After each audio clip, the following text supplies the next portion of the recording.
Hello friends, I'll be there with you in 1 second. There we go. As soon as I started painting my... Hello. Hello, Michael. I don't have my clapper, so daily art adventure number 731, I think. And I am in a new, I think you would call it a boutique grocery store. That means grocery store for rich people. I'm sure that's very politically incorrect, but kind of accurate.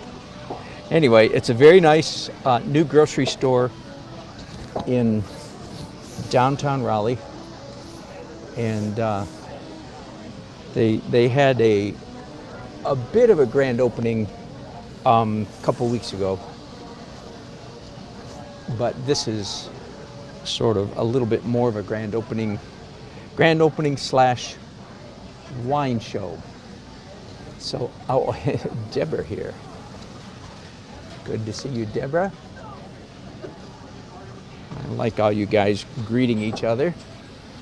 Michael, Rebecca, Benito, Garcia. Normal person. Hello. Hello, Benito. Thank you for that. Nice compliment. Okay, I'll pick you up here in a second and show you where I am. First of all, I'll show you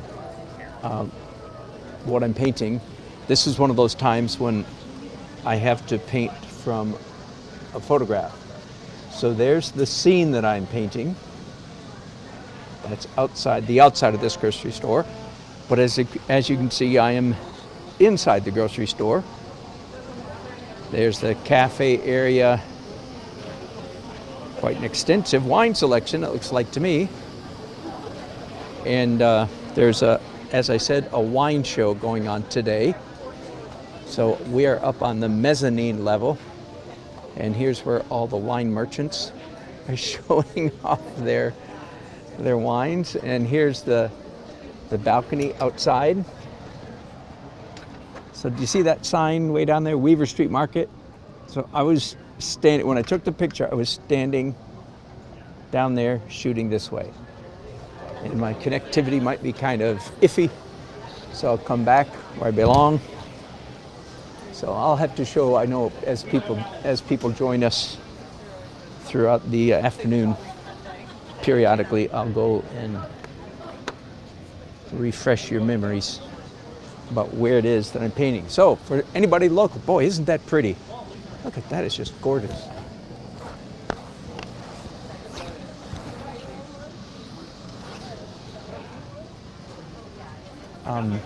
Man, too bad that's not my technique. Too bad that's not what I'm known for. I should just stop right there and sign it. Say, I should tell I'm being paid, of course, today. Being paid fairly. So if I just showed up at their office next Monday and say, here it is, they would say, what? And I said, yeah, I decided to change my style. That would fly, wouldn't it? Anyway, that was very pretty. Woohoo, looks great. So, thank you. So I'll be painting here. So I'm on your video, or is it one of these? No, videos is right. It's not one of those other icons? Refresh that page and see if it back up and find me again.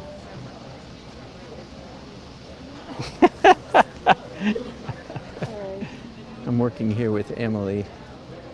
Oh, you have to type it all in. Emily's the social media expert.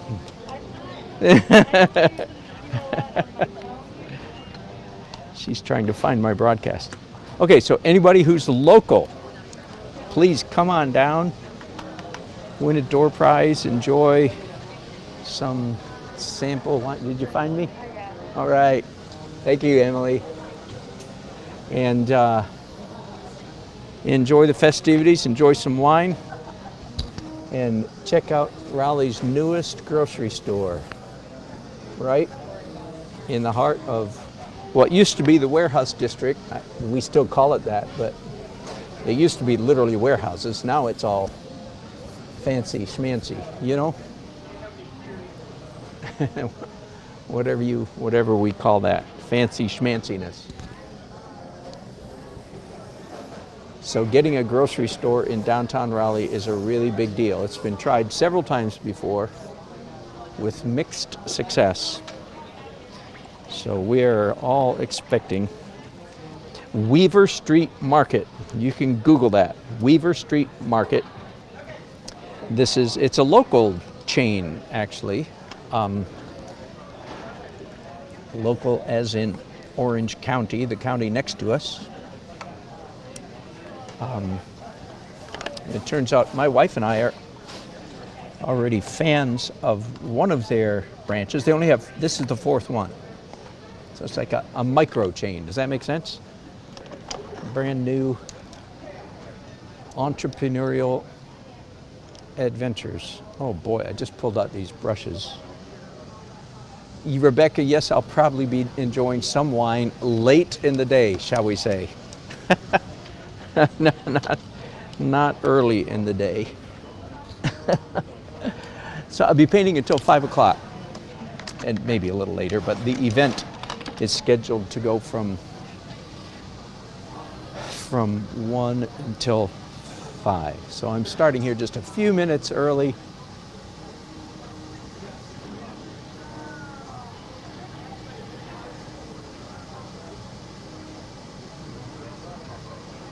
This right here would be one of the most important lines in the whole composition.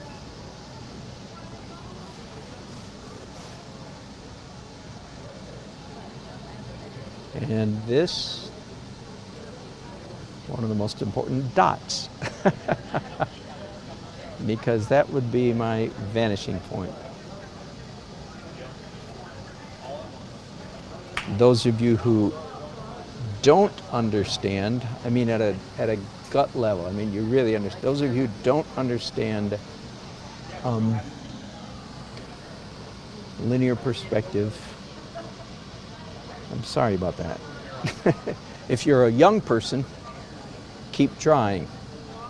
It's too early to throw in the towel. But if you're over, say, 35, that's what I'm going to draw the line at, 45. Don't even try to learn. If you've already given it a good old college try, as they say, then just give up and learn a whole bunch of coping mechanisms. I've talked about that quite a bit, so I'm not going to repeat it all right here. But those of you who do understand the essence of linear perspective, I will tell you, I get a kick out of, I don't know, what's the word? Just the, in a sense, the obviousness of it. When you're standing on a city street, there are roughly 4 million lines. Let me show you what I mean here just for a second. So the vanishing point, let me find a sharp tool here. Yeah, so the vanishing point is right about where, I don't know, you can't see it, but there's a person on the sidewalk, so their head. So all the lines, between every brick, between all the balconies and the windows and the balcony and the edge of the sidewalk, all the lines in the sidewalk, literally thousands, literally tens of thousands of lines are all pointing at that one spot. Now, if you don't get linear perspective, then everything I just said is just tormenting to you. It's like, okay, I've heard that before, but I still don't get it. Well, that's all right.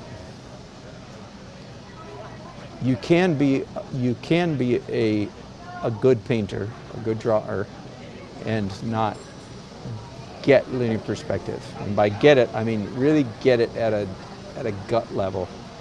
Not kind of, I don't mean struggling to, yeah, I kind of get it. Nah. Anyway, you can be a good painter without getting it, so to speak. But you have to learn how to cope. Compensate, maybe a better word. And these long handle brushes are one way to compensate. You hold your brush up against whatever line you're looking at, either in real life or even on a photograph. All right. But the thing I'm sort of laughing about is, I'm not laughing at people that don't get it, but trust me. But if you do get it, it's kind of humorous because, again, tens of thousands of lines. I mean that literally. Every line between every brick is all pointing at this one spot.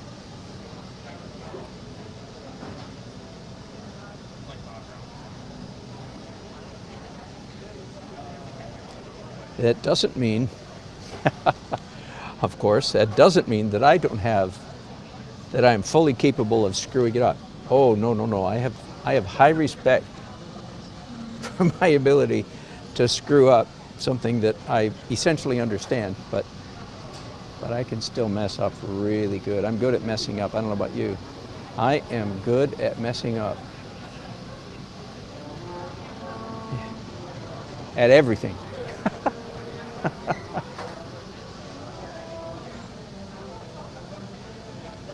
Not just perspective. In fact, part of the reason I'm good at art is I tend to mess up slightly less as an artist than I do in all the rest of life. Right?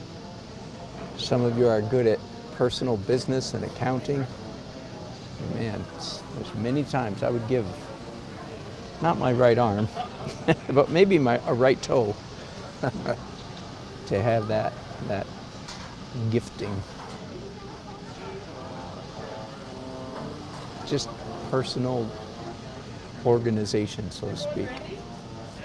I'm not a messy, which is, I'm a needy, essentially.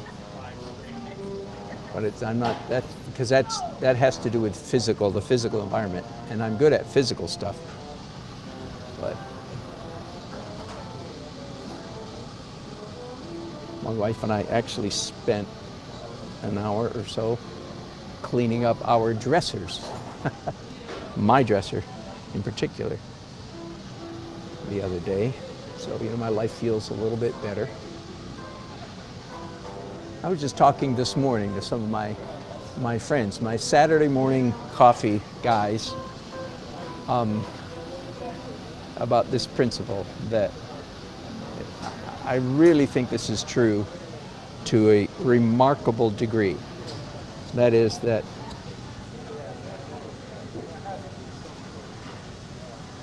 all of us have strengths and all of us have weaknesses. And if you maybe are like me a little bit, if you have what people call talents, in a way, everything's a talent.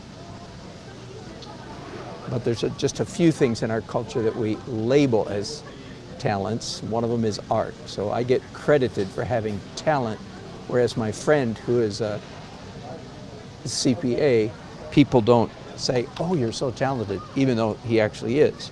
They just don't usually call accounting a talent. Anyway, I have a strong feeling about life, and it's helped me a lot as I've gotten older. And that is, the more you're good at something, then by definition, you're bad at something else. Does that make sense?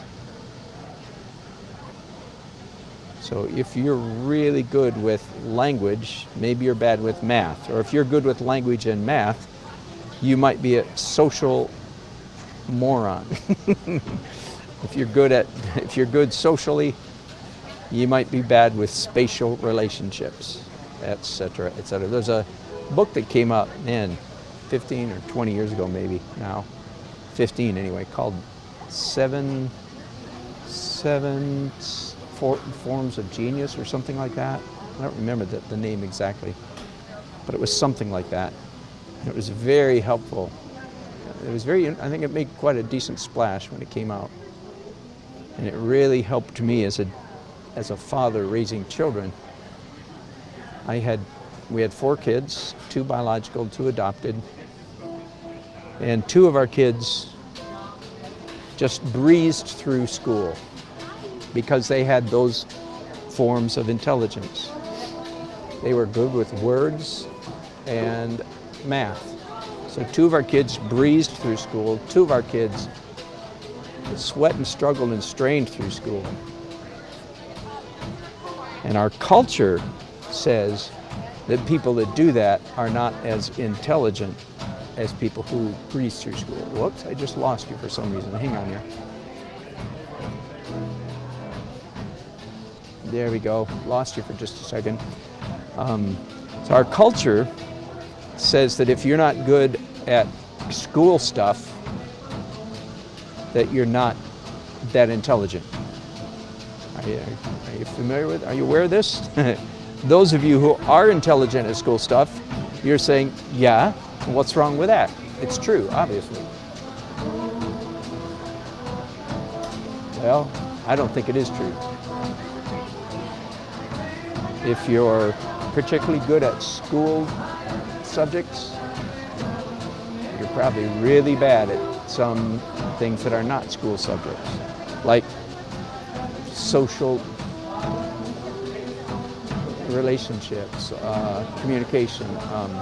I don't mean writing a paper communication. I mean communicating with friends or whatever. Or you're bad at athletics, or you're bad at spatial relationships, like I said. Anyway, I ramble, of course. So we're all good at some things, we're all bad at some things. And it's really, one of the things I've enjoyed most about getting old is recognizing, just admitting right off the bat, man, I am terrible at some things. I was asked this past week, I serve on a local board, and the chairman of the board asked if I would consider taking on a particular administrative task. And I didn't want to be, I panicked, of course, but I didn't want to be knee-jerk, so I spent a week or looking into it. Then I told them, I said, if I do this, it will be an unmitigated disaster. It will just be a disaster. You'll be sorry you asked me. I'll be sorry you asked me. My wife will be sorry. My dog will be, I don't have a dog. My dog would be sorry. If I had a dog, it would be sorry. It would just be the end of life as we know it if I took this job of administration. So I didn't take it. So I regretfully told them, no way! We have live music going here, as you can see, with a real trombone player. So that means there's a real musician over there. Woo!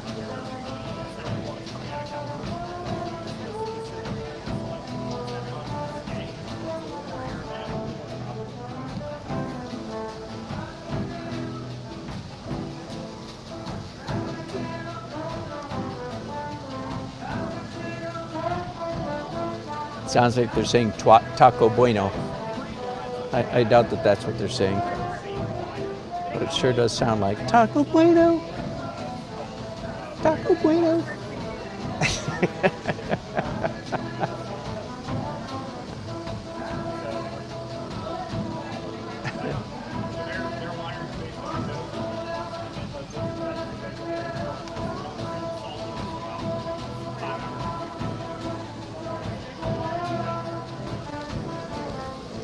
Tree. Okay, so somebody should start counting. How many times am I going to paint the branches on this tree?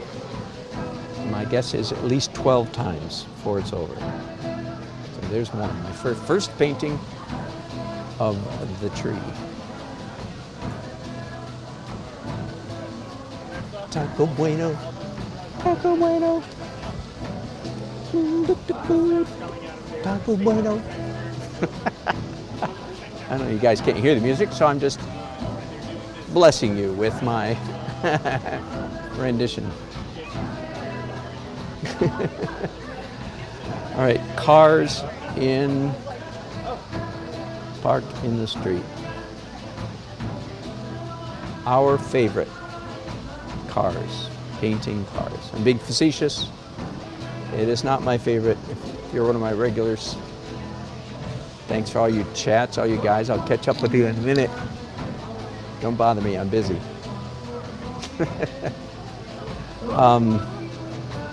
I've made quite a concerted effort to get better at my cars in the last couple years.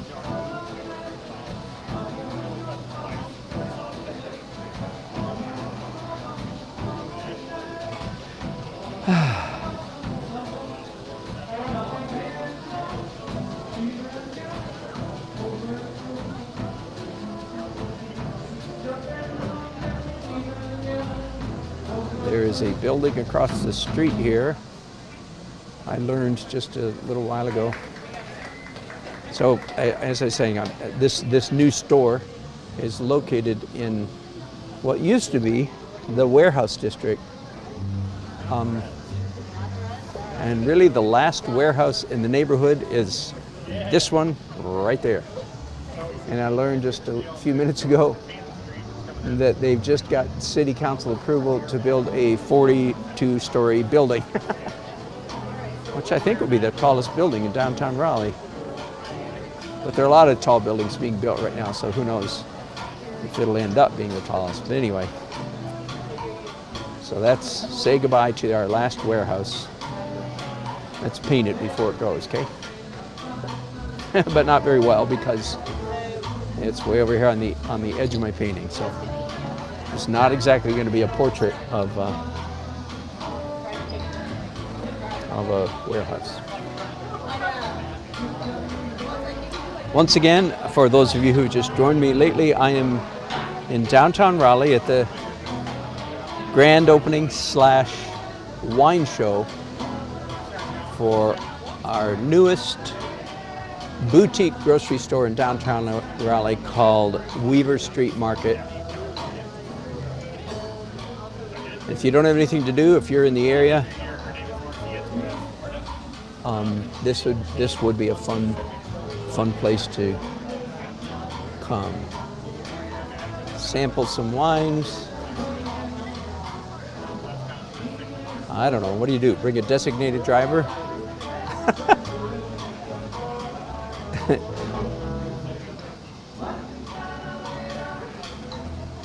You recognize that song,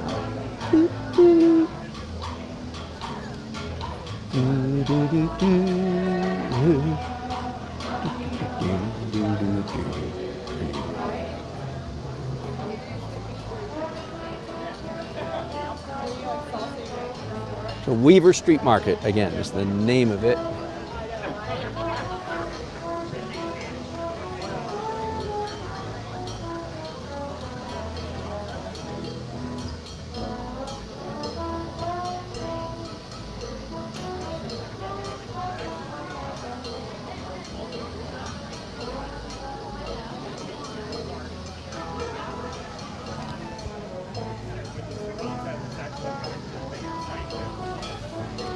Now, one of you, and I forget, one of my regulars, feel free to pipe up if you hear me say this, sent me a link to a YouTube video where an artist man, I think it was a Chinese man, I'm not sure, was teaching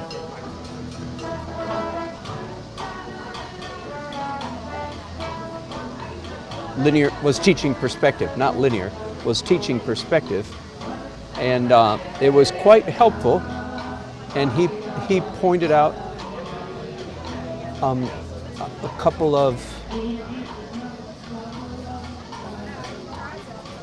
kinds of perspective that we tend to ignore or miss. One, I think he called it perceptive perspective. That was quite interesting.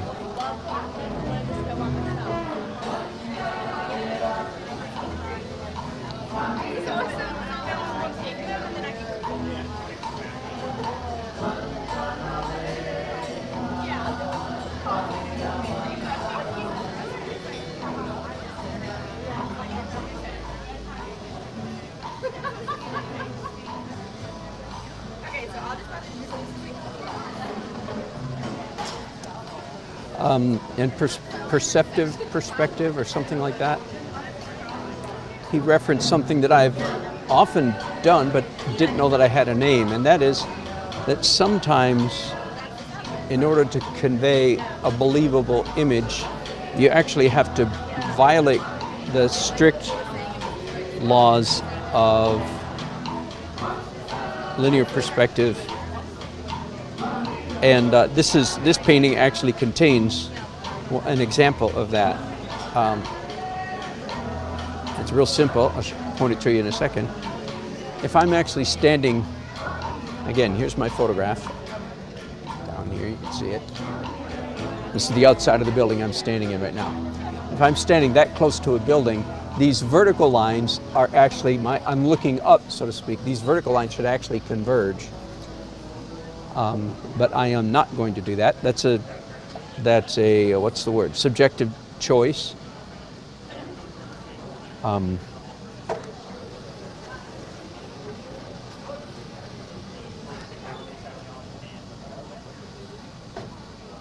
the linear perspective would actually be more accurate if I were to do that. But it would also, what's the word, draw attention to itself. Anyway, there are a number of things. I'm not going to try to repeat them all here, but it was an excellent video. And again, if whoever said that, if you're listening, feel free to pipe up and tell us again the name.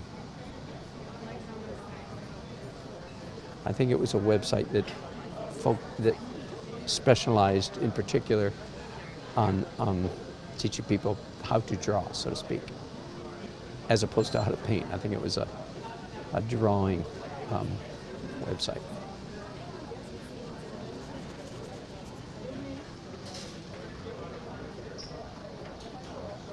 We definitely want people. We don't want to do a grand opening of a establishment. Have it empty. So it goes without saying. We put lots of people.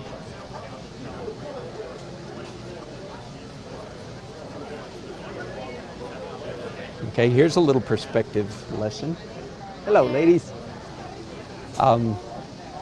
If I'm standing up, which I was when I took the picture, and if I'm average height, which I am, and if then on the street, unless I happen to get here at a little people convention or a NBA basketball convention or something like that, then by definition the people on the street are of average height too. There'll be an average, right? Some short, some tall, but overall average. That means all the heads in the painting are to be at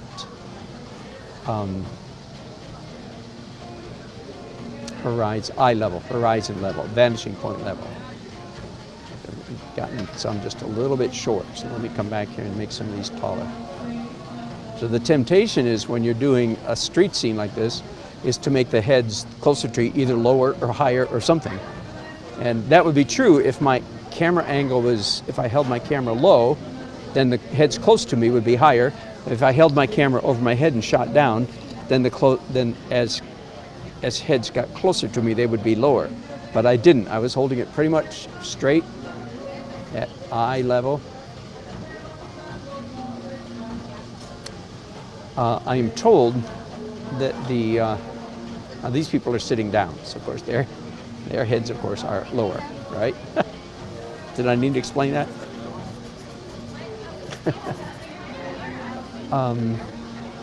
I'm told that this image is going to be used for things like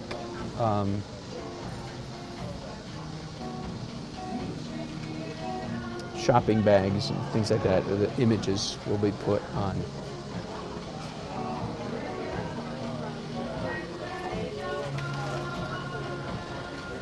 So what changes is, as people get closer to me, is their feet go lower, right? Feet way up here, these feet right on here. That indicates that those people are closer to us.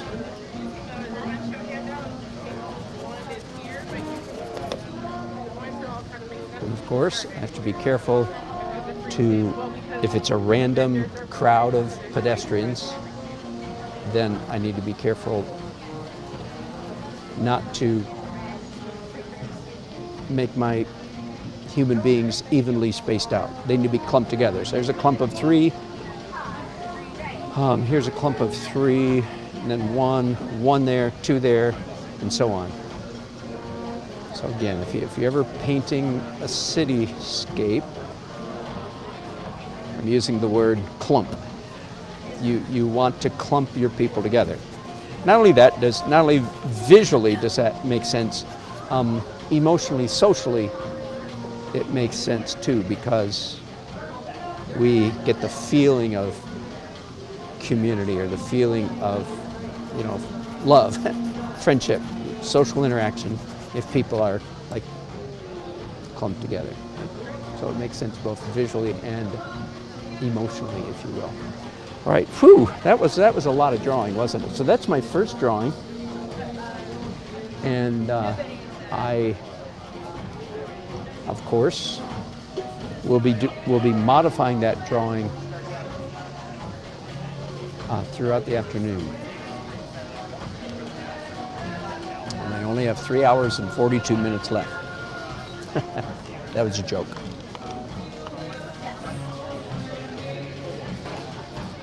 By the way, for what it's worth, I am in a very precarious place. Let me pick you guys up and show you where I am again just for a minute. So I'm on the mezzanine level of this new grocery store called Weaver Street Market. And I'm right at the edge of a balcony, which means I am in danger of dropping paint on people's heads. I think that's a first. There's the balcony out there, and there's the wine show. Got it? So I think this is the first time I've ever been in danger of dropping paint on people's heads below me. So it behooves me to be careful. All right, quick decision. There's sky over here, of course, with trees in front of it. If I have a lot of sky in a painting, then I will typically do a complementary color underpainting. In other words, yellow, orange, and pink. But that is not a lot of sky. So my normal mode then is to do a local color, that is realistic blue under the sky. And that is indeed what I'm going to do here. Anytime I want to do particularly thin, transparent glaze, then I can't just use water on my brushes, because if there's too much water, all the paint will just run off the canvas. It's probably too much already, but there we go.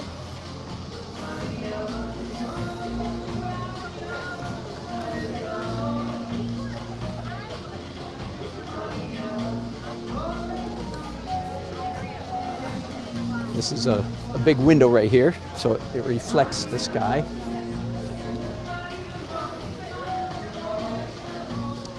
And there's a little bit of a window right there.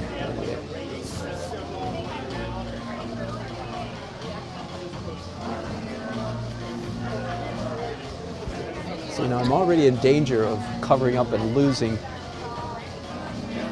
too much of that beautiful abstract underpainting. So I want to go easy and try not to lose it. Plus, I now in the last year or so, I typically come back and re-accentuate the abstract painting or do something abstract.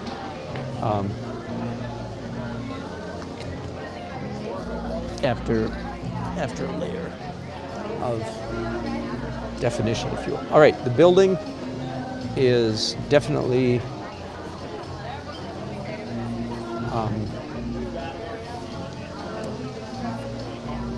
yellow, red, orange brick.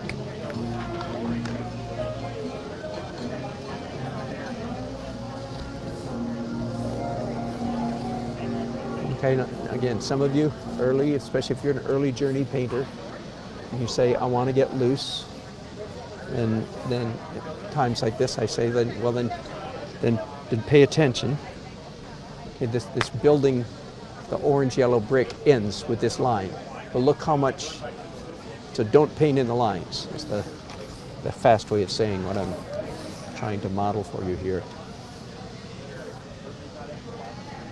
How do you paint loose? It's real simple. Just paint loose. Sorry, that's a bit of a smart aleck answer there. Just do it. Just do it. First of all, look at 4-inch brushes, okay? Some of you have never used a 4-inch brush in your painting in your life. Of course, most of you haven't done a 30 by 40-inch canvas either, so.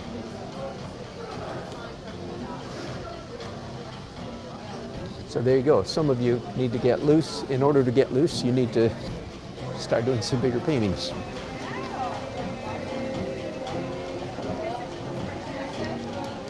Sometimes, though, and somebody needs just to tell you, those of you who need to get loose, which is about 99% of you, because I'm in that group as well.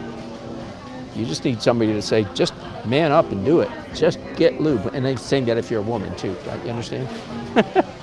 Okay, woman up and do it. Whoops. That's a first. Okay.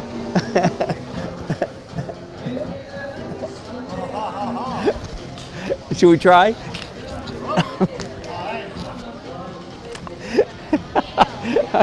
That's a first. I dropped a brush. It went down from the mezzanine down to the main floor. And thank you, sir. Appreciate it. Oh man. Okay, I'm going to do some slightly smaller brushes, 2-inch brushes. By the way, since I'm talking about brushes and looseness, these are indeed I have to say, my favorite brushes in the whole world. I do more painting with these brushes than any other. Now, I do, by the way, also have nice and expensive brushes. But for blocking in a painting, which of course, as you know, I call it blobbing in a painting. For blobbing in a painting, I love these cheap chip brushes. Cheap brushes. The fact that they make streaky abstract marks is very germane to the issue that I do want. In fact, people come to my classes often. I tell them to bring a 2-inch chip brush, and they'll come in with a nice, they say, oh, I don't need that, I have a 2-inch brush already. And what they bring in is a nice, neat, synthetic 2-inch brush. And I usually have to embarrass them. Nicely, of course. Say, I'm sorry, nope. And then I end up handing out brushes to 1/3 of my students on a typical class because they didn't follow the directions. So the irregularity of the brushes is as I said, is germane to the issue.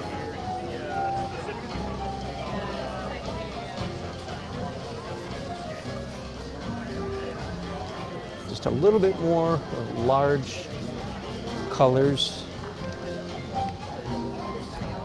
And then I go to white. My first layer of white is always particularly gratifying for some reason. Not exactly sure why, but I enjoy every layer, but if I had to name one that I enjoy the most, that might be it. My first foray, if you will, my first layer of white. That comes next.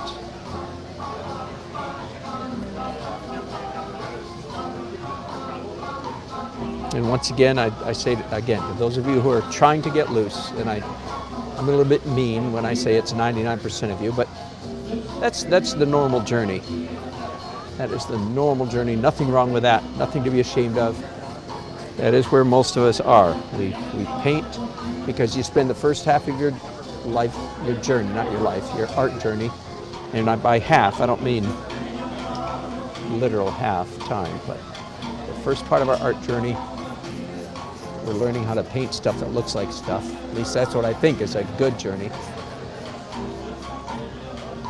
If I could get a hold of all young art students, that's what I would recommend. That they spent their entire college career essentially doing nothing but learning how to paint realism. Don't even start messing around with your personal style. You're too young to have a personal style. Of course, try to tell a college student that. Good luck with that. All right, I'm done with color glazes. Let's go to white stuff.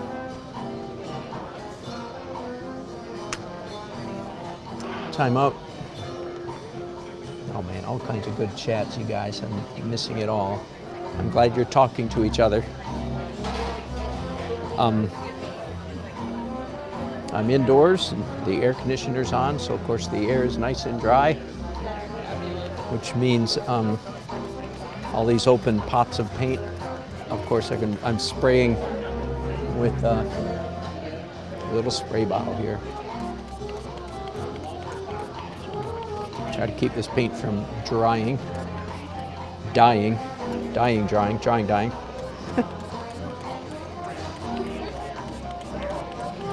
Every once in a while somebody asks me, how do you keep your paints from drying out? Well, there's one trick. Spritz them.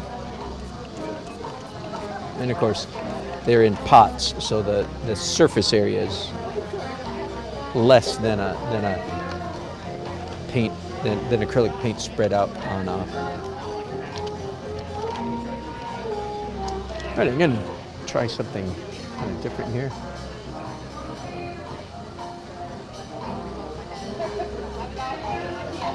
I agree, Uncle 60. As you see, I pick them. Okay, I've got a fan brush in one hand and a long handle brush in the other. One of the reasons, in fact, I'm teaching a drawing class at Art of the Carolinas. Hint, hint, commercial, advertisement time. If you can, any way you can get to Art of the Carolinas, second weekend in November here in Raleigh, please do. It's great fun. And I still have room in my drawing class. All the people that weekend who are taking painting classes, they don't know it, but they should be taking drawing classes. I'm serious as I can possibly be. But anyway, they don't know that yet, and they're having fun, so leave them alone. One of the tricks for learning how to draw is train yourself to see both the light details and the dark details. Our eye is naturally given to seeing sort of the dark outlines of things, the dark edges of things, or the edges of dark things, either one. So one trick to play is to say, oh, wait a minute, now I'm going to focus on, intentionally, on purpose, I'm going to focus on the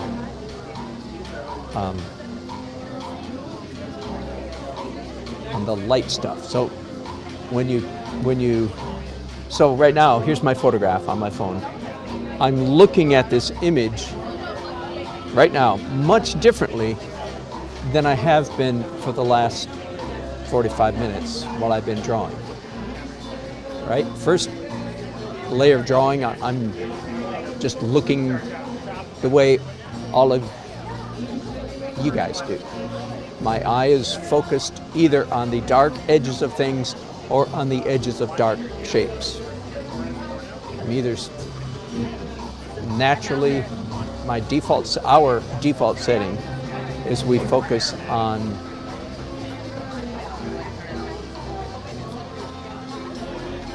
the dark edges of shapes or the edges of dark shapes, either one. Are you catching that turn of a phrase? But then when you start painting in with white paint, my eye automatically starts looking at my photograph at a very different lens. I'm looking for light stuff now, not white stuff, light stuff. And I see a whole bunch of things that I completely didn't notice when I was drawing the first time around. So that's a universal trick, whether you're painting or drawing. A good trick for developing a skill to realistically copy something.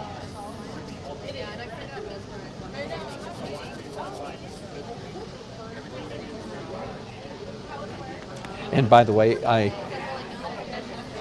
for instance, this was orange, right? Because the brick wall there is essentially yellow-orange, and now I just painted over white. So I've, in a sense, lost the orange.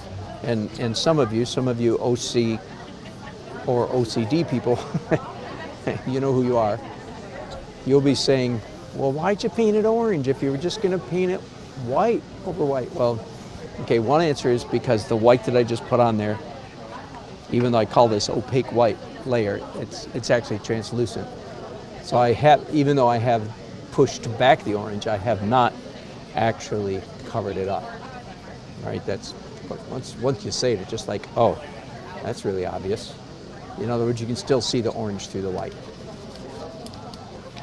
And of course, I'll be coming back and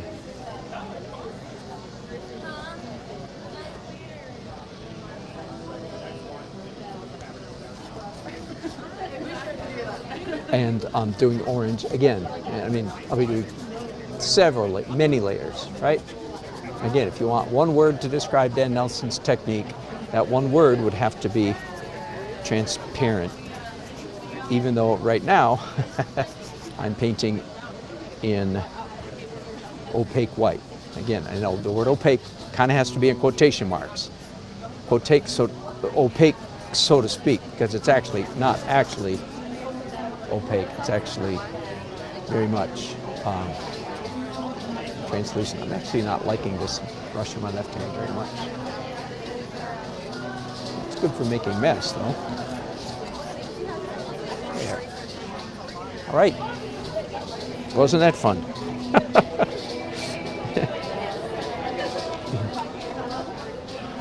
All right, let me tell you what. I will take a minute. I don't know that I can't take very many breaks today, but let me see if anybody's asking me a good question. Most of you are just talking to each other, and I love that.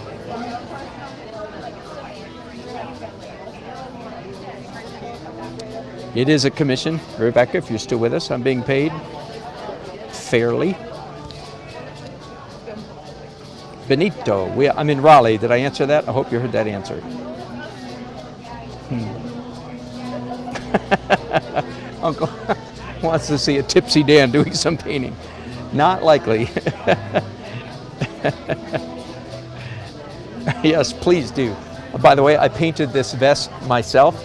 It was a black vest that had a lot of paint on it, a lot of paint speckled on it. So for a party last summer, I put masking tape on it and spray painted it white. How about that? Uncle, I hated New Jersey traffic. Last time we were up there about 4 weeks ago. Woo!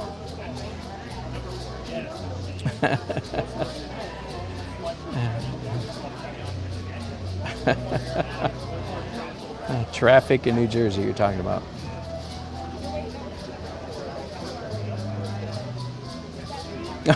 Uncle talking about smart, dumb kids. Have problems with school but could read the Wall Street Journal age 4. That's my point exactly.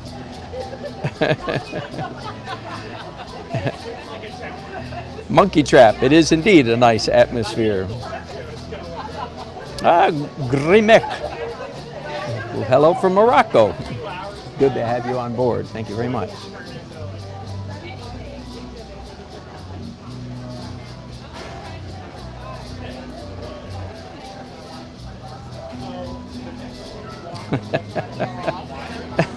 Barbara, Michael. It's Deborah on her husband's tablet, yeah.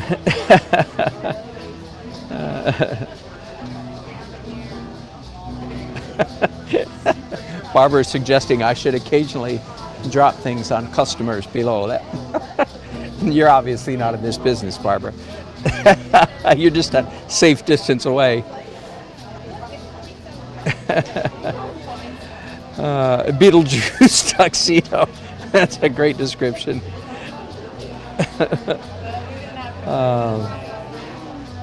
I need to stop. Hey, Jane, welcome.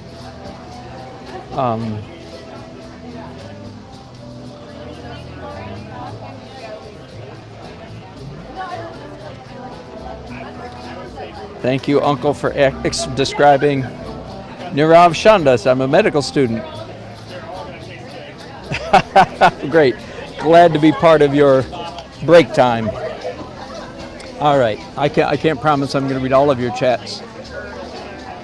I'm being paid to work today. But I needed to take a little while for that to dry anyway, so that came at a good time.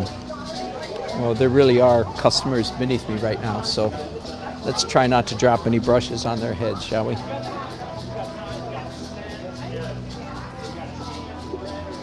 Oh, acrylic paints are so hard on your brushes.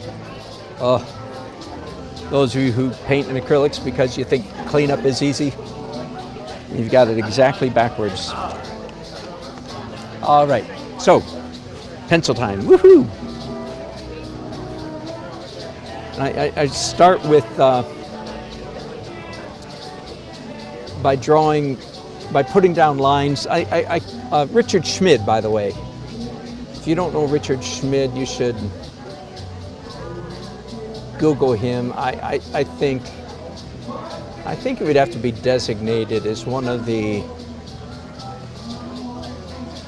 grand masters. Well, that's not the word I'm looking for, but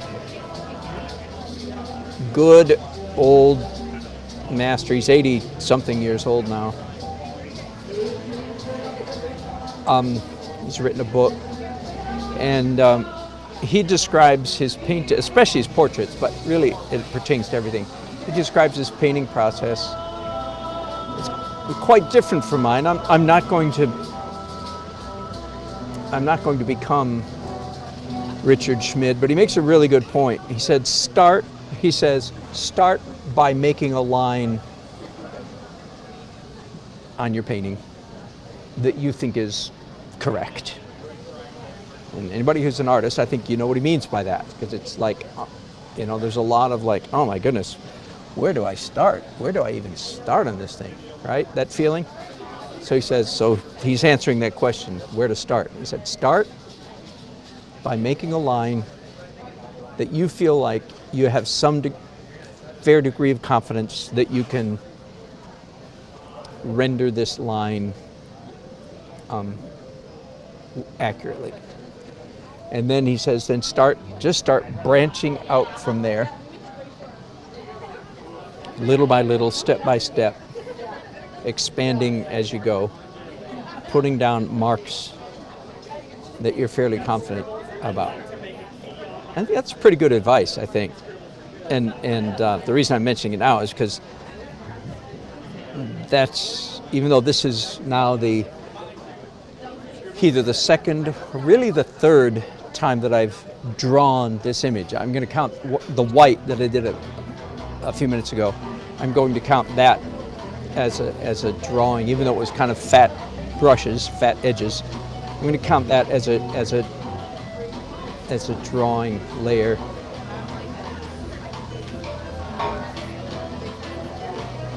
So this is my third go at drawing this image, and at this point I am indeed using that Richard Schmid trick, if you will. I said to myself, I look at the photograph, look at my painting, and I say, I think this little balcony thing right here is, I can sort of put my weight down on that, so to speak, and then the sign next to it. So then those lines become essentially an anchor point, and I will work out from there.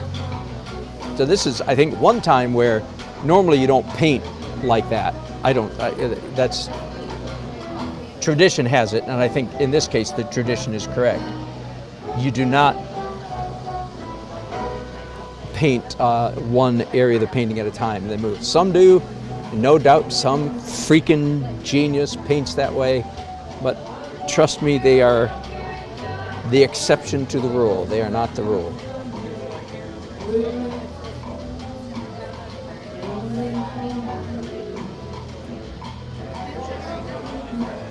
But when it comes to drawing, in a way I'm claiming sort of an exception to the rule here, following the sort of the Richard Schmid trick.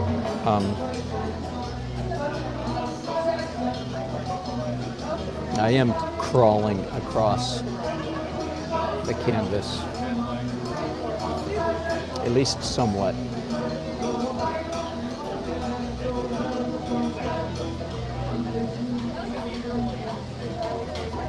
Now here's a funny little trick. Let me zoom in here just for a minute. I stumbled on this little trick not too long ago, sometime in the last year, I think. Yeah. This person's head right there is the vanishing point. So all those 10,000 lines I was talking about, I'm not going to paint 10,000, of course, but they're all pointing at that person's head. So what's the trick? Just it's sort of almost an inside joke, really, but a little bit of a visual trick, plus a little bit of a helpful trick, because if I can remember that this person's head is the focal point, then I'm not going to lose it, right? Because sometimes, see, that was the focal point right there, and I've now moved it. Anyway, Uncle 60, are you leaving us? I just saw that. Shopping time. Sounds to me like stuck in traffic time, Uncle 60. I imagine he's already gone. Good to have you here for a while.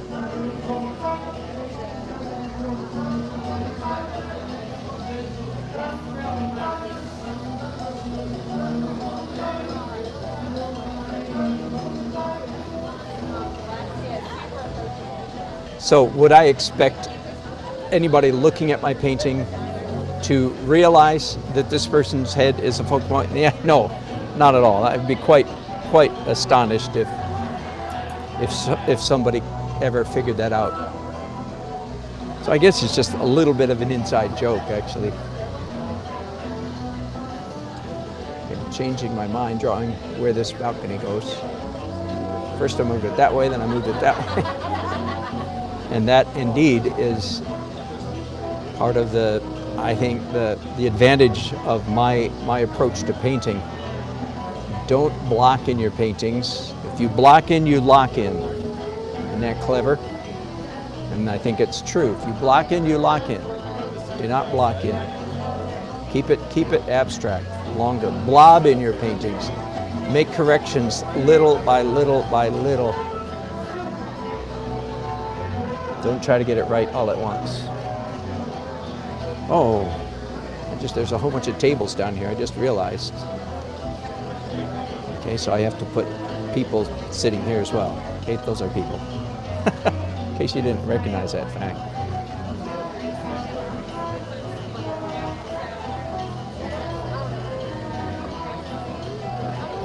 And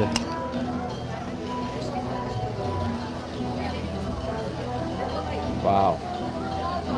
I don't know. I might be in trouble here.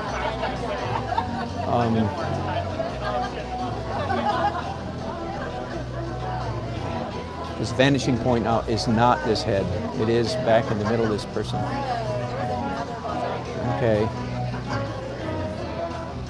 I can get away with a little bit of wiggle room.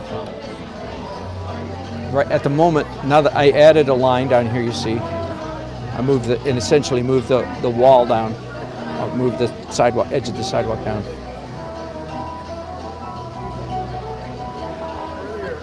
What was the advantage of using the long brushes? I can stand back further from the painting, and I use them a lot to see perspective.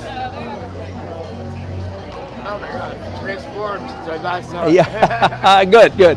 Thank you. The man had asked me what was the advantage of using the long brushes.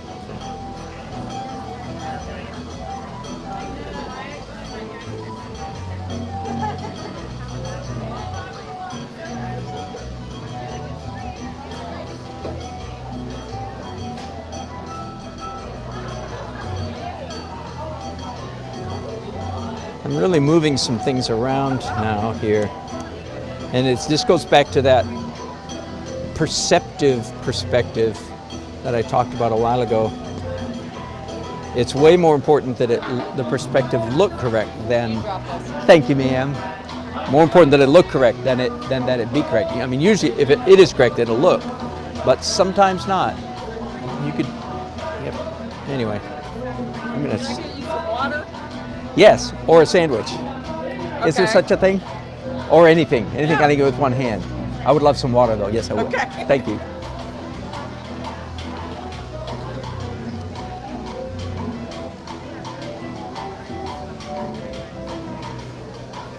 Let me test this again, see how we're, okay, that's right at that person's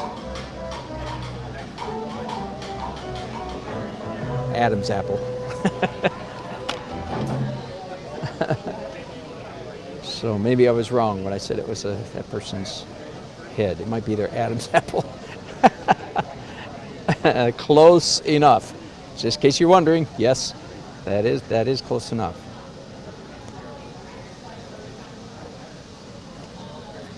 Wait, let me.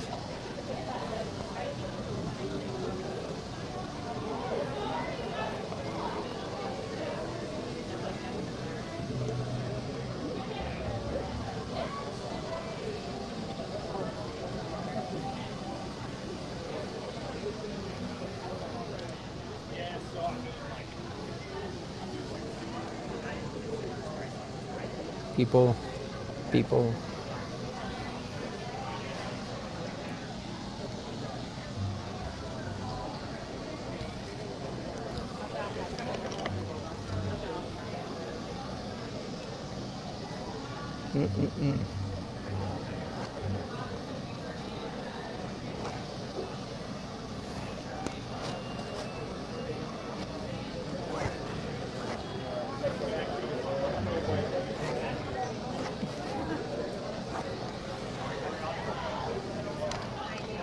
Now here again is a case where I think I should cheat the perspective. If I do what is literally true, it won't look right. So I'm going to exaggerate slightly, cheat a little bit. Again, perceptive perspective. We'll see. I have a couple more, a couple more attempts at drawing that before I have to decide for sure.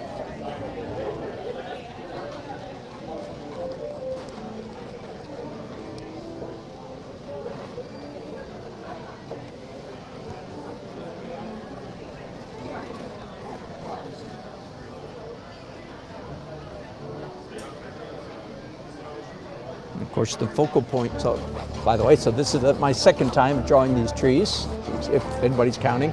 Unless you count the white, then it would be the third time, but let's just keep it simple. I'll say no, let's call it the second time.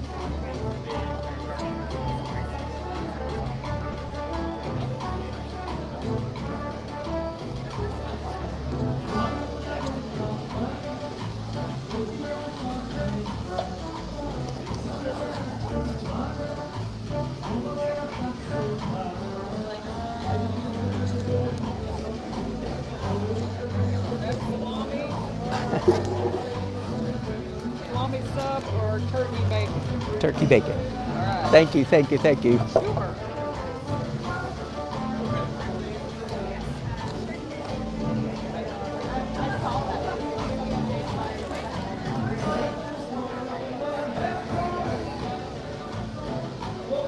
Poof.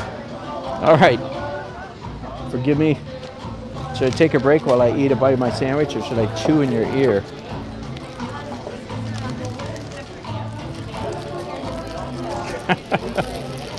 Forgive me. I'm going to try chewing in your ear. That'll be wonderful, won't it? Just a little bit at a time, though, I promise.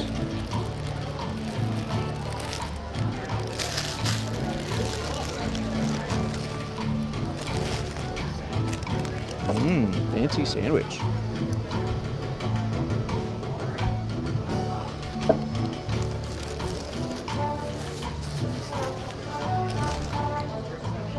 All right, you didn't hear a thing, did you?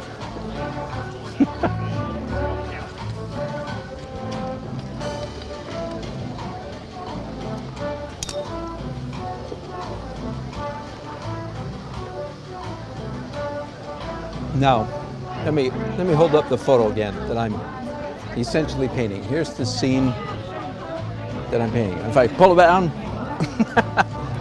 and you feel like it's still there, right? I'm kidding. So if you look at that image and feel, or the prospect of painting it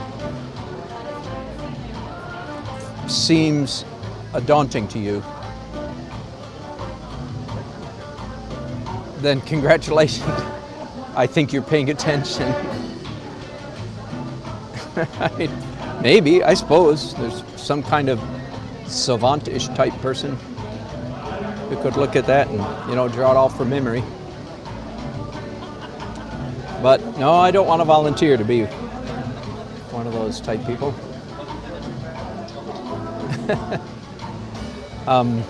Less than. Anyway, so yes, I think it is a fairly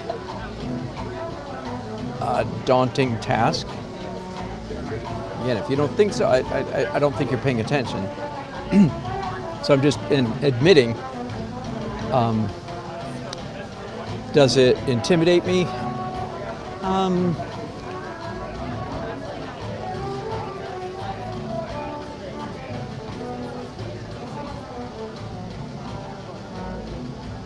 Almost, yeah. Almost. I think I'd be kind of crazy. Not really intimidate, but it puts me on my toes, so to speak. I'm geared up. It doesn't intimidate me, but it does.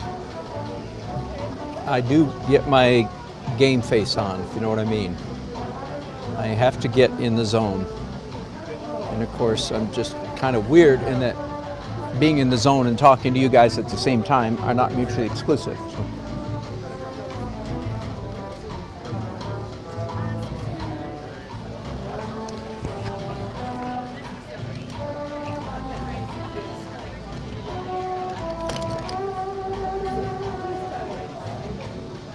One of the things I like about these chip brushes is that their handle, the handle end is just nearly perfect for scratching. So I like both ends of my chip brush.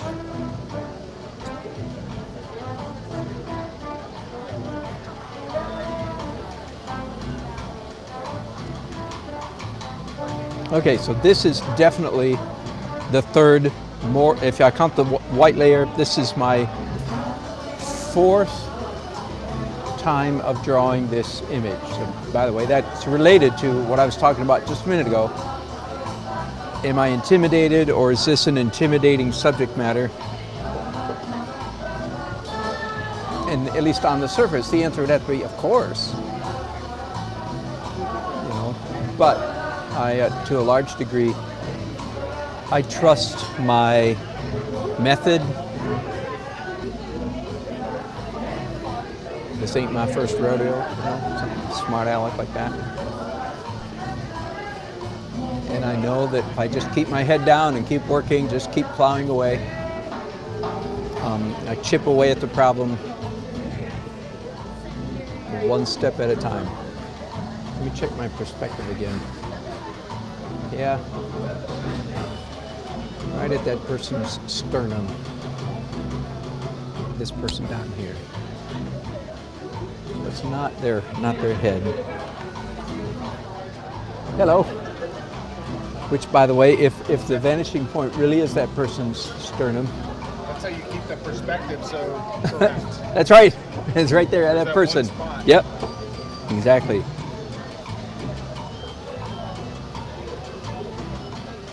Even then, it has some little irregularities, like the perspective up here on this building. I'm actually going to cheat, because if I did it literal, it would look wrong. Well, that's not that vanishing point's not far enough in the distance. Right. Well, technically, nope, doesn't make any difference. Oh, it That's doesn't? nope. Even for something close. Yep. No. Yep. That's why I'm terrible at this.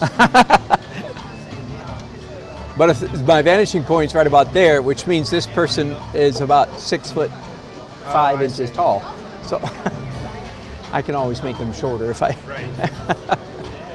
I can make them shorter by a head. Right. By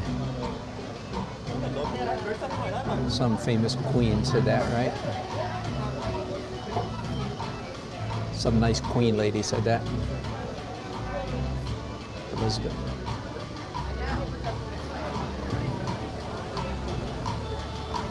So this is the 4th time that I've drawn this image.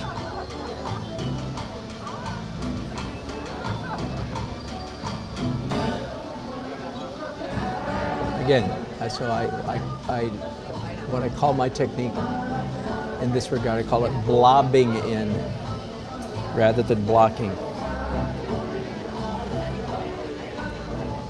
Blocking works if you're a camera on legs, if you're a freaking genius in your ability to capture something right the first time, then go ahead and block away. I think I'm sensitive most of the time when teachers are speaking out of their own extraordinary genius. I actually try not to do that. I try to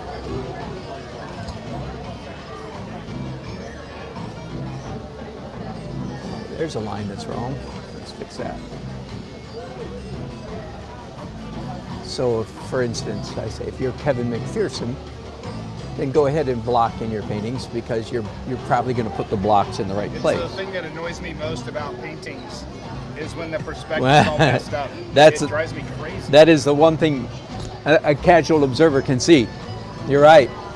That is a mistake we can't get away with. So many people do it. Sometimes I think it's intentional, but Yeah. even then, I don't like it. No. And if it is intentional, they better make it obvious that it was intentional. Yeah. Sometimes, like you just think, Yeah. 'Cause I think they just made a mistake and tried to cover it up. So yeah, I'm going to try to get the perspective right. Well, I've seen many of your paintings. Have you? Do, so. So I should know you then. What's your No, name? my name's Kevin. Hi, Kevin. I see you on the street doing Yeah. this and stuff. So. Excellent, excellent, good. Well, it's good to be among friends. Thank you, Kevin. Kevin with a K? Kevin with a Yeah, K. yeah.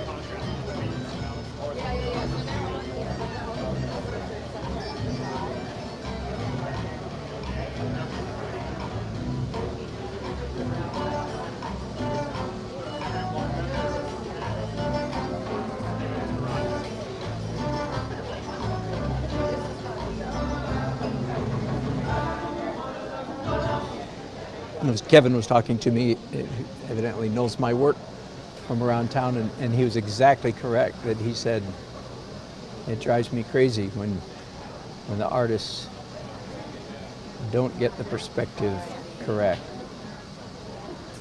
I think in my old age, so to speak,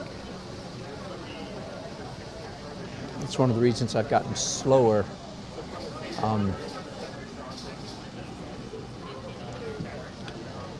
I can't let put my guard down until I really have this perspective correct, because that is something that just a casual observer can see. They may not know exactly what's wrong, but they'll know something's not right.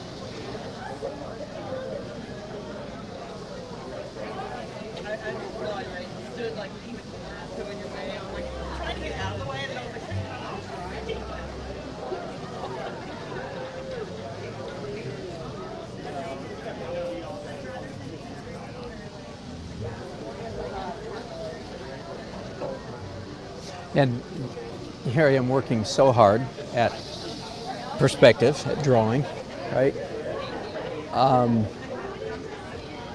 And you all know perspective is, it's not the most important aspect of a painting. The most important aspect is play of light.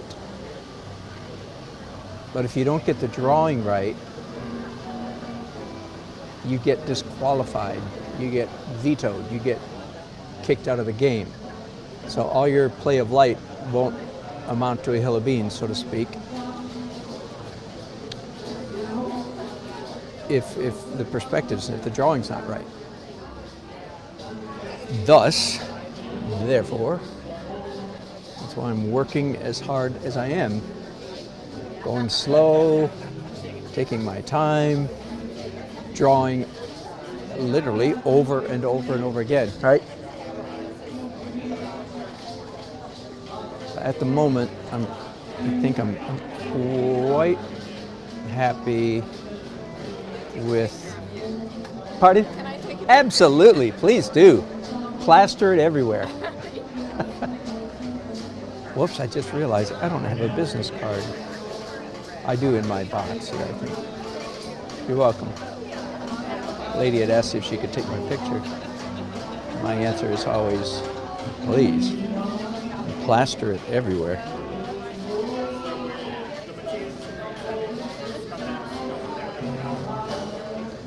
I remember being at participating in an art show several years ago.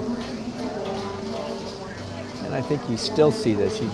A couple of the artists had signs in their booth saying, please, no photography. And I thought at the time, that's crazy. Now I think I know what they're afraid of somebody taking pictures of their paintings and what? Reproducing it? I mean, that's nuts. Anyway, I think my dear fellow artist, whoever that was, it's just misguided. No, please take pictures, please, please, please. I want to see me on your Instagram, your Facebook, your Twitter, your Tumblr, whatever. Please put me everywhere. What are you thinking about? What are you thinking?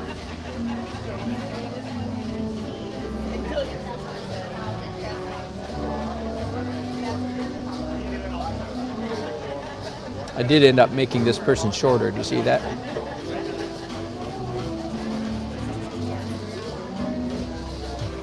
Yeah, I'll make that clear. I know you're backed out kind of far today. Here, there's some white paint that don't usually erase things, but in this case, I'm going to. So now, once again, the vanishing point is that person's head.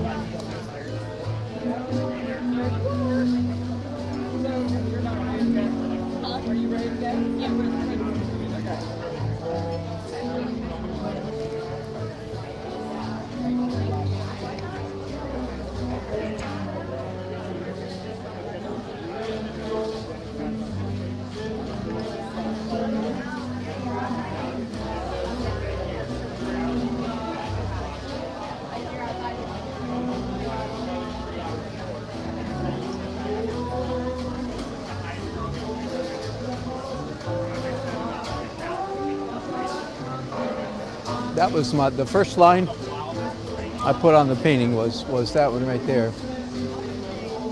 And that has not changed. So that means I've remained comfortable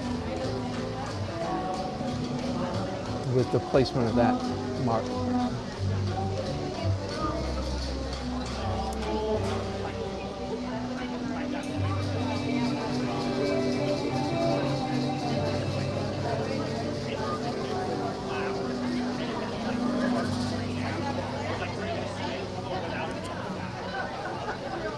You know what's weird? I'm still quite right-handed. I've been painting with two hands for about 12 years or so.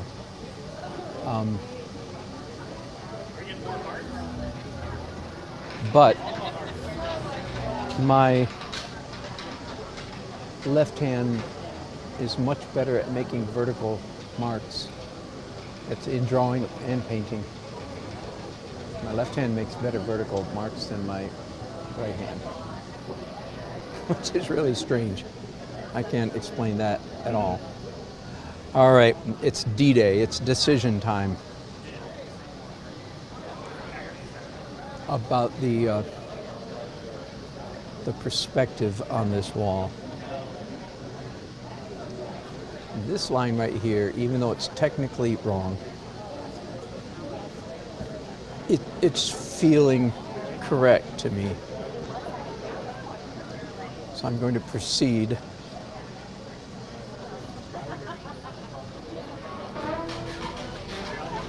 And then let me stand back and see if it looks correct from the distance.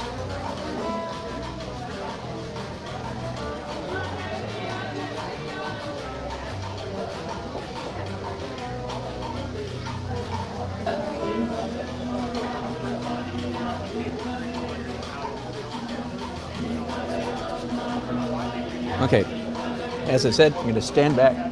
Forgive me for just a minute while I do that and look at the painting.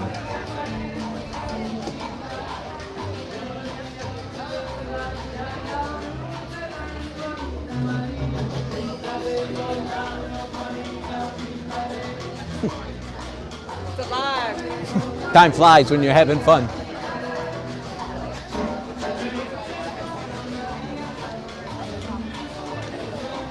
All right, I think I am comfortable with that. These lines are not correct, but they feel correct. At least I think they do. So I'm going to keep them that way. All right, I'm going to take a break, a minute, not a break. I'm going to take a break from the building, and I'm going to draw some of these figures again. Let me talk a little bit about. I actually do quite enjoy drawing figures with two hands.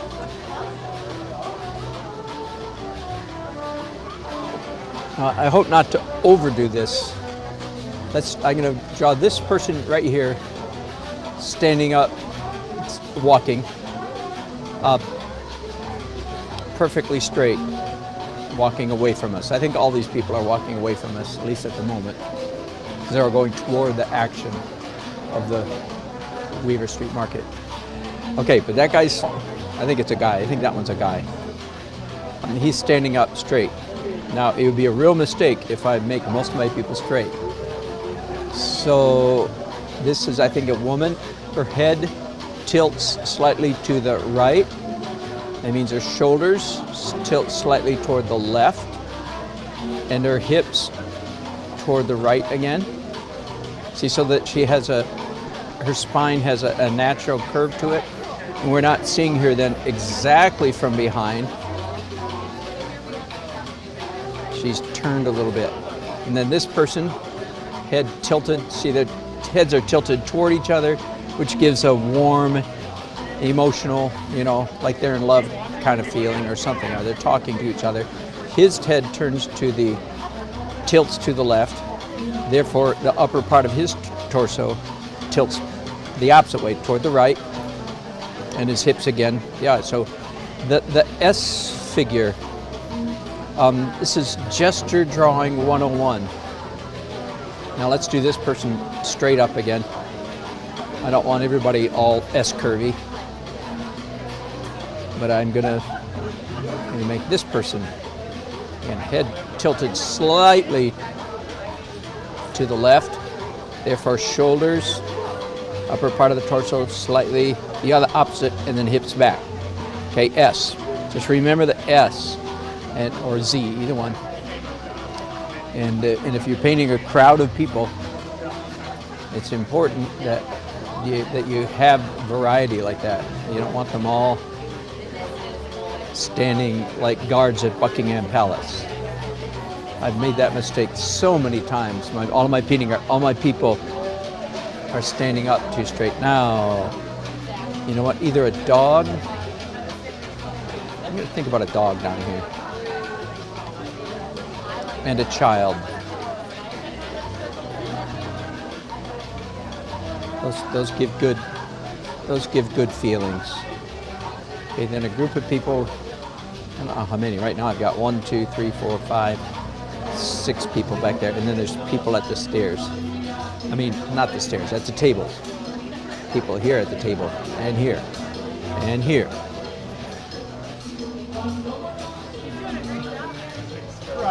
All right, let's paint these trees again. This would be,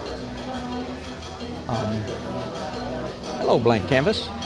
This would be my 5th rendering of these trees. And I am indeed looking at the photograph because they are a very particular kind of tree. I don't know what kind it is. But they have their branches, they have a strong central stem trunk, and then all the branches come off the trunk at that angle. So that's the 4th time I've drawn those trees, changing color now to do the next tree. And I'm going to do 3 trees. 3 is a good number. As you know, odd numbers are always good. Even though in actuality, I don't know how many.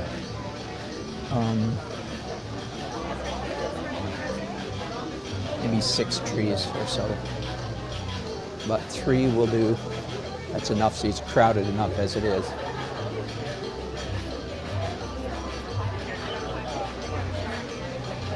Okay, I have a little bit of confusion over here. Some tables, people sitting at tables. I think I have moved this somewhat. No, it's actually pretty close. How about that? The table and chairs got moved around several times, but they ended up in more or less the right place.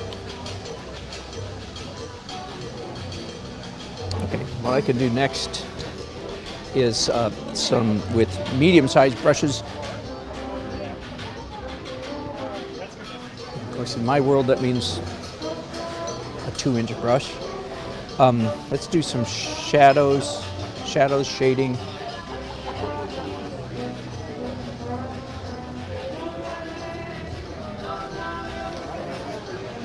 Purplish blue.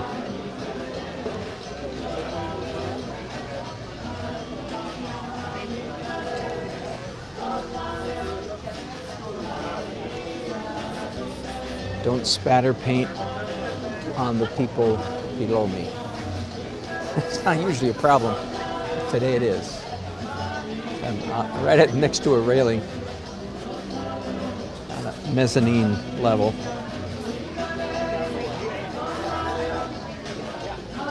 All right, let's start. Finally, I feel like I've just been focusing on drawing.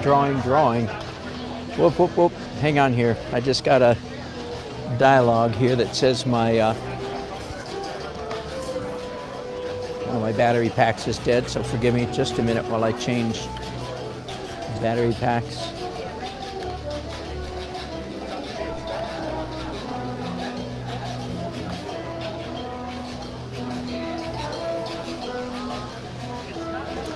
Forgive me just a minute.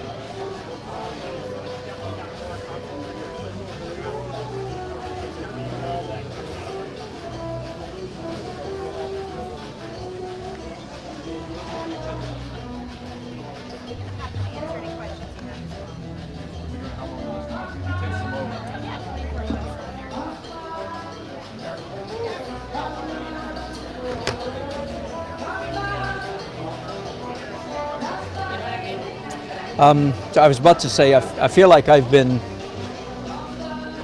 doing nothing but draw for so long, and I've given almost no attention to composition.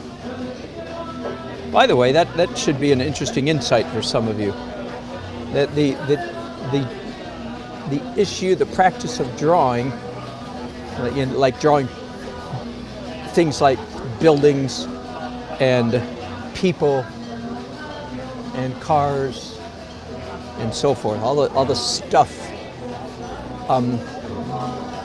and the subject of composition are only tangentially related. like where I put this line, of course, that was a compositional issue. And where I put the focal point, right at the 1/3, 1/3, that was compositional. But for the most part, drawing liney outlines of things, like outlines of buildings, outlines of windows, outlines of balconies and people and cars, all of that, I'm going to exaggerate slightly to make the point. So I'm exaggerating slightly. All of that has nothing to do with composition. Okay, composition has to do with the major light and dark shapes in the painting or drawing. Okay, it has to do with the major light and dark shapes, which is only, again, tangentially related to the objects in the painting. It is related, but only slightly. What makes a composition is not where the stuff is. And you're probably, oh good, hang on, I've never said this before, this is good. Somebody write this down. What makes a good composition is not where the stuff is in a painting, but where the light is. Woo! Man, sometimes I say brilliant things, and I'm afraid I'm never going to remember to say it again. So there you go. Let me repeat it, because I want to see if I can remember that. Composition doesn't have so much to do with where the stuff is in the painting, but where the light is in the painting, all right? So just in the last few minutes, I've started thinking, and of course, light and dark, where the light and or shadows are. So all of a sudden, so I've got this, all of this is much darker as it should be. And as much time as I spent drawing things in that shadow, it all gets pushed back. The focal point is going to be quite clear on this painting is right here. Secondary here. That's as far as I can say. Now I'm ready to do my second layer of white. And I think that when I'm done with this layer of white, that I'll be ready to go to oils. That's always exciting.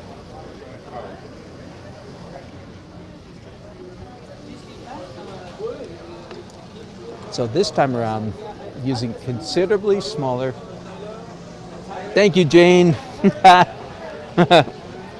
I'll come back and see. That's the kind of phrase that needs to get into my book or my teaching series, whichever it ends up being, video series, The Breakable Laws of Painting.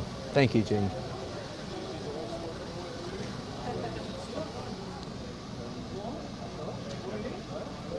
And I'm going to stand by that statement. There are exceptions to it, but nah, don't camp out on the exceptions. Like I can hear somebody saying, well, but I'm doing a still life. And where I put the flowers, isn't that part of the composition? And I'm going, no, if you're thinking that way, you're more likely to be a disaster in the making. Or a real bad painting in the making. Of course, where you put the flowers is significant. Not nearly as significant as where you put the light that is hitting the flowers or around the flowers, either one. Market. M-A-R-K-E-T.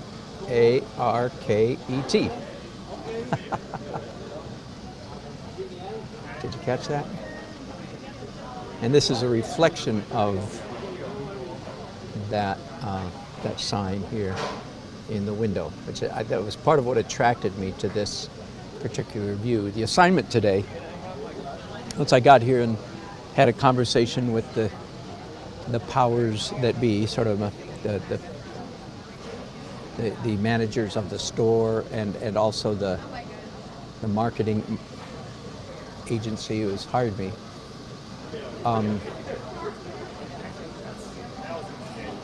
Anyway, once we decided that the thing to do was to paint indoors, but do a scene from outdoors. So that's what we concluded. And I was pretty much left on my own to figure out what to photograph to take for outdoors. So I spent a little bit of time, not too much, because the light was the beautiful light was shifting and getting slightly less beautiful, I felt like, as I was out there. So I spent a little bit of time shooting and then editing photos. And I'm at the moment quite happy with the decision I made to go with this scene. It's growing on me. So just in the last few minutes here, it's just starting to feel like a painting. And what I mean by that, good, I'm glad you guys wrote it down. Good for you, Nirav and Benito. Nirav, that's great, man, you're going deep. I look forward to reading that. We are both wave and particle. I love it. Accidental,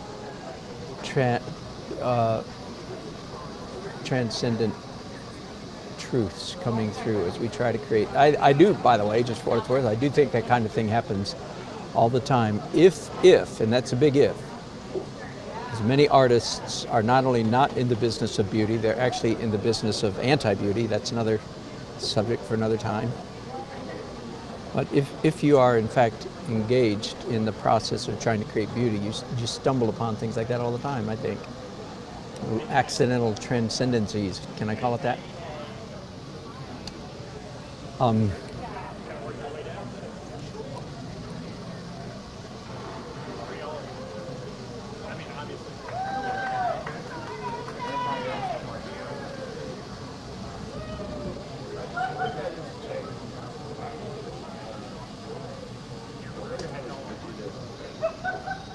How you're gonna? I saw you put it in the I paint a little bit too. Excellent, excellent. You wondered how I was going to do which part? You put I saw you put in the charcoal on the upper part of the building. Uh-huh. And how you do the lines. Yeah, and then I don't know if you were here. I was talking, Mike, because I'm talking to people on YouTube, so I'm teaching the whole time.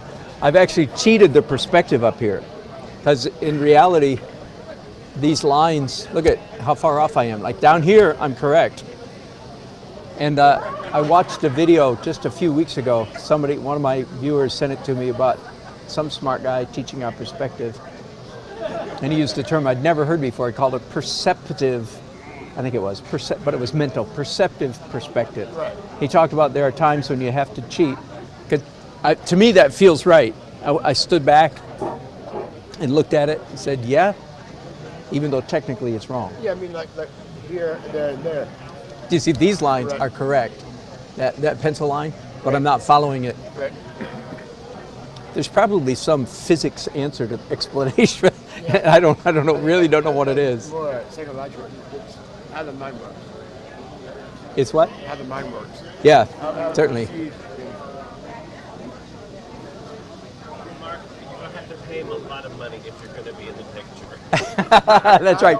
That's right. I know you're here every day, but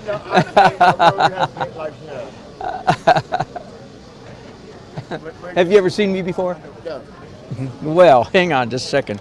I failed to get my business cards out a while ago, and that's a mistake. I'm assuming I have them in here. Oh, might be a bad assumption. Oh, there we go. By all means. Do you live in Raleigh? Yeah, next door. Yeah. Well, I am, as it says down here, the painter of Raleigh. Nobody's painted the city half as much as I have, because I live here and I love the city, so I paint it all the time. Yeah. Yeah, so keep an eye out for me. Good. Well, let me know I enjoyed. Watch this. Good. It's got a long ways to go yet. So this is acrylics, in a while I switch to oils, and all the details are in oil. But I try not to lose the energy that I achieve in the acrylic stage. So I try not to cover everything up. I always love a mixed painting. Do you really? Yeah. That's fun. Thanks, guys.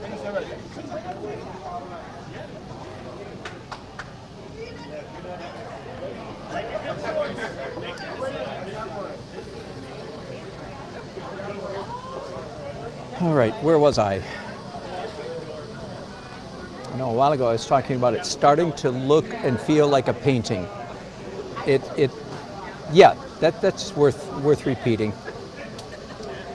That the drawing, which you, if you were with me for the last 2 hours, the drawing is frightfully important. People will,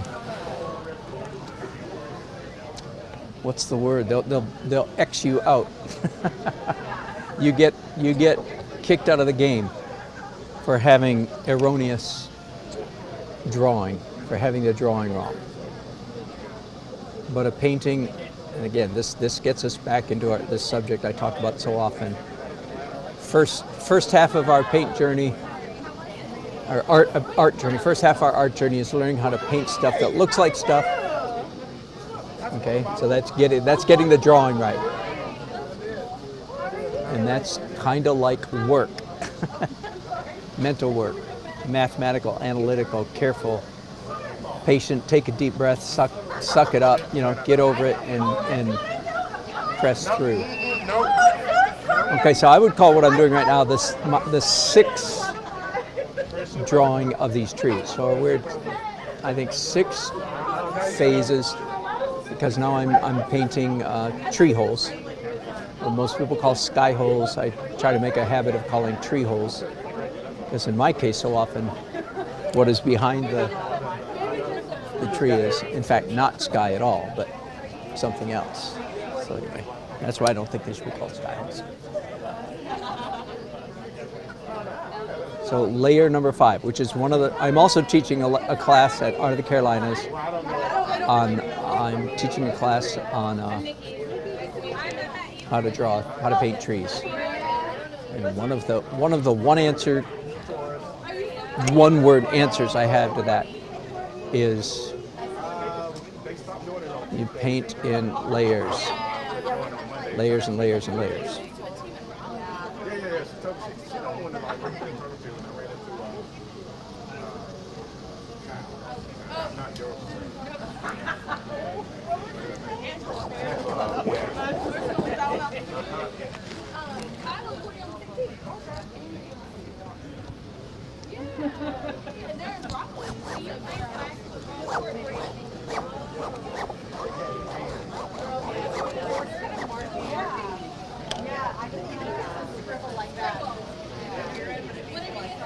So, what is the dividing line between a drawing and a painting? The answer is light, play of light. The drawing has to be correct, but it doesn't put any points on the board, to use a sports analogy. If you get the drawing wrong, you get kicked out of the game. But just by getting the drawing right, you don't win any points, so to speak. What wins points is play of light or composition. Those two, of course, closely related. So when I say that this finally starts feeling a little bit like a painting is when light starts happening. Hello.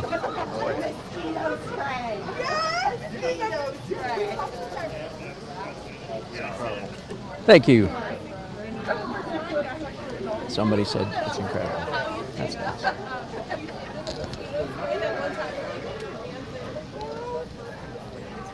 And I say, aw shucks, it was nothing.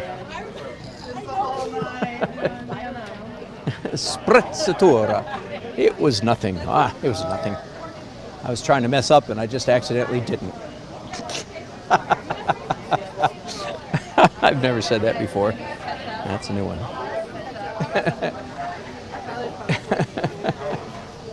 if you ramble, as I do, as you know, for hours every day, you're going to say the same thing a lot of times, over and over. So I have to make special note of the fact when every once in a while I'll say something for the first time, like, hot dog, never said that before. All right, whoa, look at here, I've got a perspective line that's off. Aren't you glad I caught that? I'm glad I caught that. It's still not, it's especially in the acrylic stage, it's not too late to make corrections. It gets more problematic, with every layer, but I'm still enough layers from the end that making big corrections. Let me stand back now and look at this painting, see if it's starting to. Yes, it is. Now let me take these people back here. Could stand to be fuzzed out a little bit. Yeah, it's an atmospheric perspective, in other words.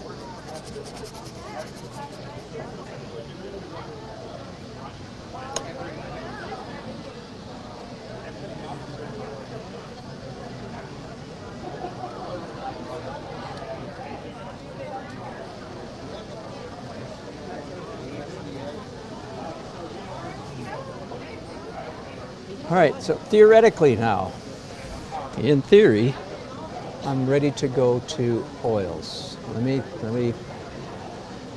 stand back and see if my theory matches with the reality. It almost does. I need to do a little bit of color. Yeah, okay, good. I'm close. I'm very, very close. Before I leave acrylics, I'm going to do, there's some images here in the objects in the building, like this band along the base of this window right here is very bright orange. Oh, and these pumpkins are orange. Let's do those too. It's October, so there are pumpkins on the railing. And then there's a big, again, a sticker on the window. Very distinctive. That is purple, so mix up a little bit of opaque purple.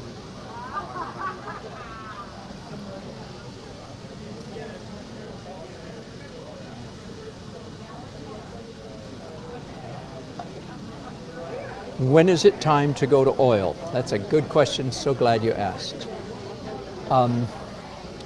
The answer is when the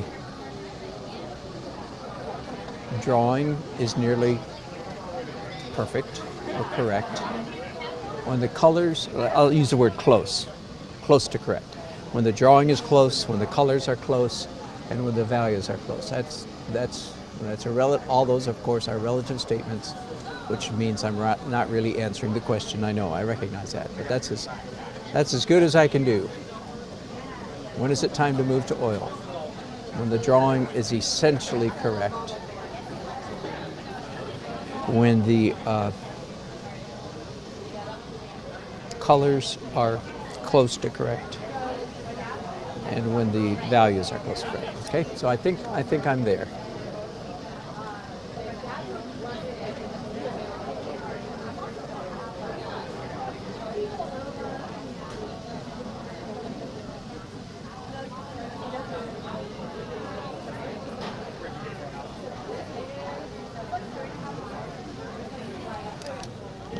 Let me test my.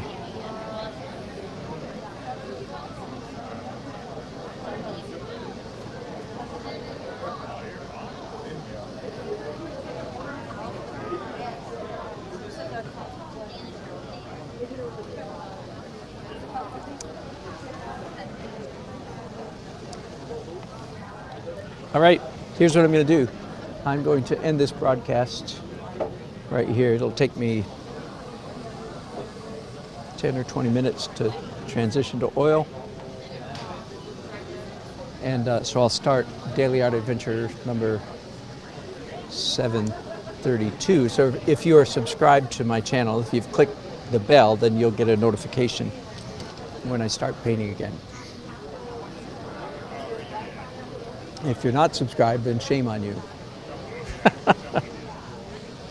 Shame.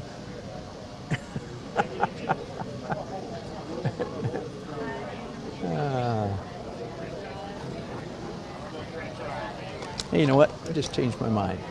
So, I just decided I've obliterated way too much of my pencil, so I'm going to come back in here and add a little bit of messy pencil stuff before.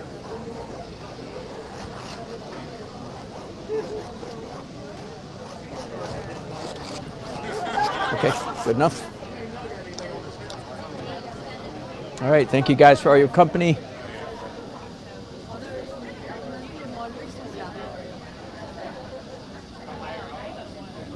Whoa. All right.